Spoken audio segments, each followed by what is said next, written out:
Here to talk about a wicked snowstorm, as you know, is headed our way. And I'd like to think that we're as ready as we can be.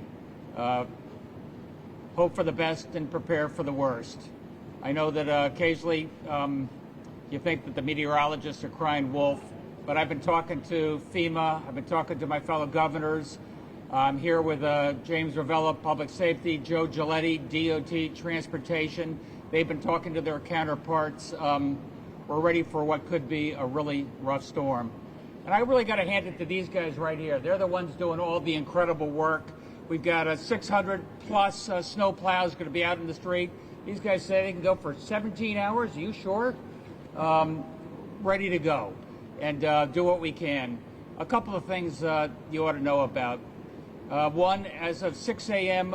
Tomorrow morning, no tractor trailers on the roads, period. Get them off the roads. That's going to be true in Connecticut. That's true of our neighboring states. We're coordinating with them as well.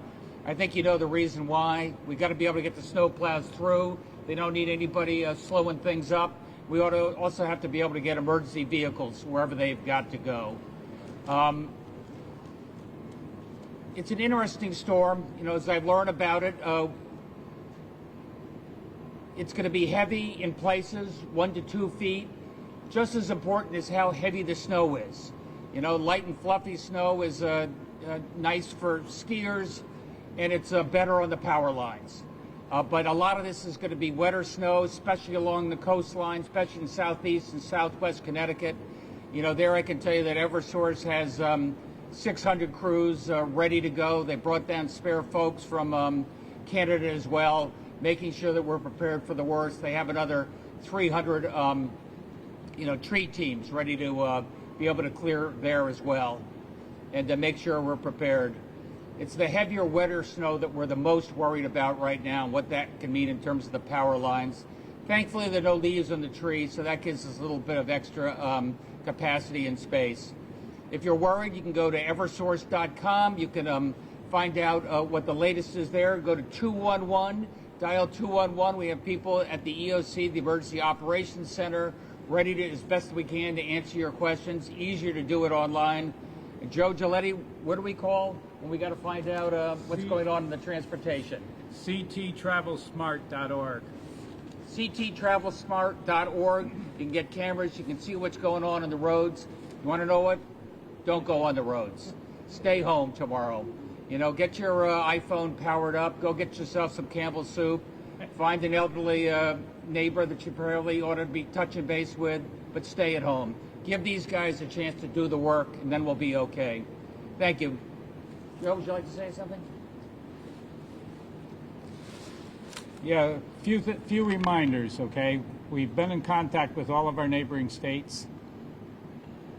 Metro North is going to run a very limited service tomorrow. So please use that CT Travel Smart, okay, and find out what's going on. On the other end, that we also know that Amtrak will suspend service as of their last train tonight and will not be operating tomorrow. So we also want to make you aware that the buses will all be shut down tomorrow as well. So in terms of normally I'm turning around saying look for alternative means of transportation in. There are not going to be alternative means tomorrow. All systems will be down with the exception of Metro North running a limited service. The other thing that I'd like to impress on everybody is that, you know, if we start seeing that we're hitting this storm hard, every time we've gone into this, I've pointed out that we've had our trucks hit because they go at 35 or 40 miles an hour. I need people to be very diligent. Stay off the roads if you can. This is supposed to be a very nasty storm that at the end of it, the temperatures are going to drop. We're going to have to go from plowing to cleaning it up and pulling the snow out. Cut our workers a break. You know, they've all come back in. We've had a lot of people that were out because of COVID. They came right back in as soon as they could because we have a dedicated workforce, and I appreciate the governor's kind words about acknowledging what goes on here. Thank you. Thanks, Joe. Good afternoon, ladies and gentlemen. Both on the emergency management side and on the public safety side, Colonel Malikas will have all his troops fully staffed and prepared to assist any DOT or any motorists that's on the road. But we also stress, stay home, please. Keep the troopers out of harm's way and let them do the job assisting everyone. On the emergency management side, it's also important to realize that our regional coordinators are in constant contact with our local emergency management directors. And with that, we will handle any calls for state assistance, and we'll funnel them through the regional coordinators. We've been at this for a couple days right now, and considering COVID, we've been up virtually for quite some time, and the relationships and the contacts are already in place.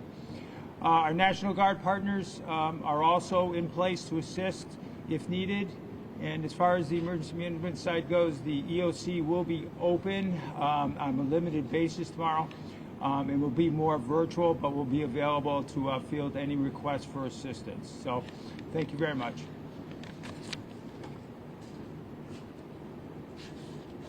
Any questions? Commissioner Giletti, speak to staffing. How are we looking tomorrow with driver shortages and with COVID? So the question is, how are we looking with staffing in terms of the COVID? And you also gave me a chance to go and say it's CT Transit and ctrail.com to go and check on our buses and to go and check on our trains. In terms of the staffing, we're down about 30%, which means that not only, are we bringing in the contractors, but normally you've heard us talk about the fact that if it's coming down at 1 inch an hour, that we can handle that going through. We're getting projections right now that this storm could be coming in at 3 to 5 inches an hour. Okay, if that's going on, we will not be able to keep up with that. So with the 30% that's down, the good news is that out of all the COVID that I've been reporting in the past, we only have about a dozen of those absences that are because of COVID right now. So we're in good shape because of the people that are here.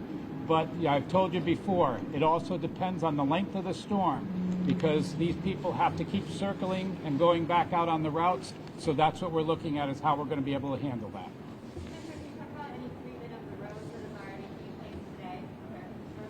In terms of the cleaning of the roads today, I would turn around and say to you, for all of you who saw it before we started coming down with the snow, you saw that we still had a lot of salt on the roads from the last storm. That has helped us on this. So we're, that in effect worked as a pre-treatment for what's going on. And what you'll see around us right now is all of our trucks being loaded with the salt. Okay, I told you before that there's computers in those trucks. It'll tell them exactly how much of a mixture that we're going to put down on the road as we're plowing, and that will continue all the way through the night and all the way through tomorrow, because the latest we got is that it's going to be very heavy around 9 in the morning, and we could be looking at blizzard conditions as far west as New Haven. Commissioner, can you talk about the bench? Can you talk about how many trucks will be out there, how much salt we have on the roads? Yes, I can tell you we as a DOT will have over 700 trucks, okay, over 600 trucks, I take that back, over 700 employees. That's without the contractor trucks. Paul, do you want to turn around and tell them how much we're going to have in terms of salt out there? I didn't go and look that one up before we came in. Paul Rizzo? So how much salt? So we have 48 maintenance facilities around the state and about 78 salt sheds. They're all up to capacity. We have about 86% of our capacity right now. So when it comes to amount of materials, we have plenty of materials to get through this storm and any foreseeable storm. We are not having any problem with material deliveries at this time. Bureau Chief of Highway Operations. Thank you.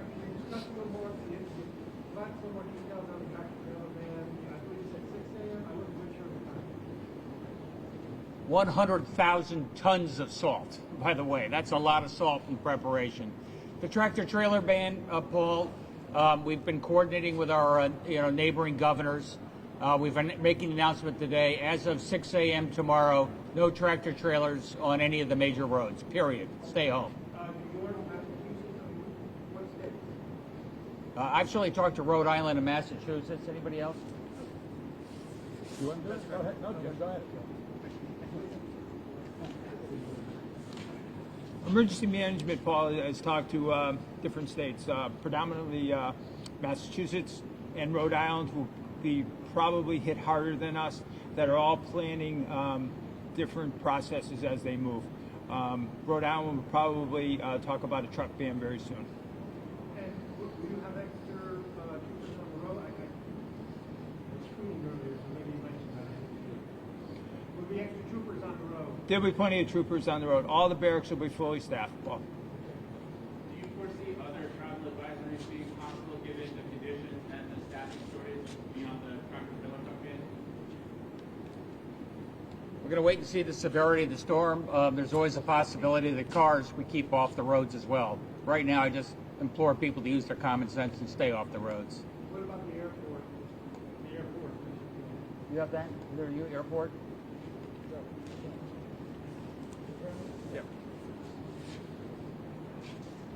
Bradley's going to make that determination today. We are hearing that most of the Northeast, the Boston area, and the Providence ones will be closing. Do you have any sort of framework for tomorrow when we can expect updates, anything of that nature? Go ahead. We have a series of briefings, not only later into today, but to tomorrow and to Sunday.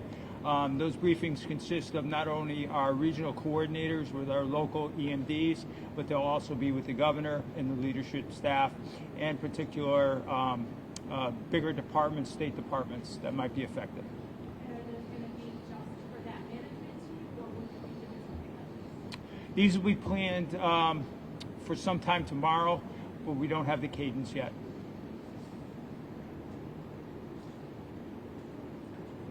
Thanks, everybody.